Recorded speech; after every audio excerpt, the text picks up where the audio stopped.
नमस्कार. आज आमच्या शेतातून आले होते ताजे ताजे पेरू, कोथिंबीर आणि वांगे. त्या कोथिंबीरचे आम्ही बनवायचे ठरवले कोथिंबीरचे मुटकुळे.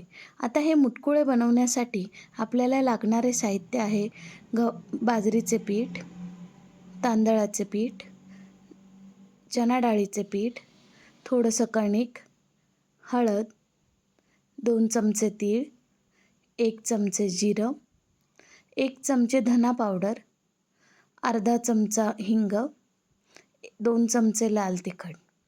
आता हे सगळं साहित्य आपल्याला लागणार आहे.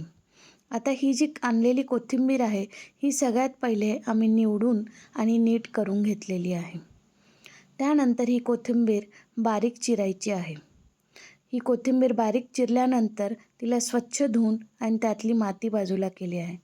मग आता आपण टाकणार आहोत त्यात बाजरीचे पीठ, थोडेसे डाळीचे पीठ, नंतर तांदळाचे पीठ आणि थोडीशी कणिक.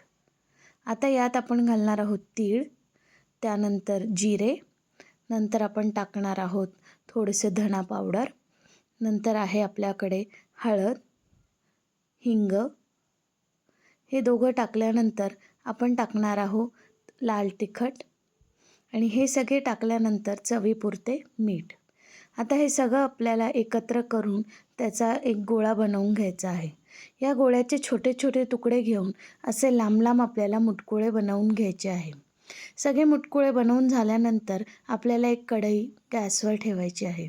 त्यात 1 चमचा तेल टाकून आपल्याला त्यात टाकायचं आहे थोडंसं जिरं, नंतर थोडेसे लाल तिखट आणि हळद. हे टाकल्यानंतर आपल्याला त्याच्यात घालणार आहोत पाणी. आता या पाणीला उकळी येईपर्यंत आपल्याला थांबायचे आहे. पाण्याला उकळी आल्यानंतर आपल्याला केलेले मुटकुळे त्यात थोडे थोडे करून टाकायचे आहेत. एक एक जरी टाकले तरी चालेल.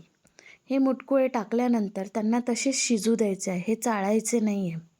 त्यानंतर आपल्याला थोड्या वेळाने त्याच्यावर ठेवायचं आहे झाकण आणि गॅस ठेवायचा आहे कमी. मुटकुळे आपल्याला तसेच शिजू द्यायचे आहे. आता थोड्या वेळाने पाणी आटल्यानंतर आपण बघू शकता आपले मुटकुळे तयार आहेत. नक्की बनवून बघा आणि कसे झाले ते कळवा.